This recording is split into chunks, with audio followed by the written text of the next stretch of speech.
Here are some fried box stuffing balls. Just 3 ingredients: store-bought stuffing mix, flour, and eggs. The store-bought box stuffing mix is already seasoned. First, pour a little bit of boiled water into the stuffing mix to moisten. Then add 1 egg, stir, and combine. Once stuffing and beaten egg is combined, mold stuffing into individual balls.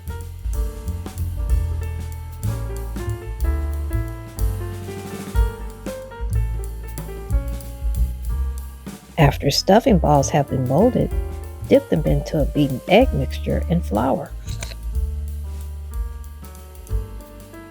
Now, the egg and flour covered stuffing balls are ready to fry in the deep fryer with cooking oil.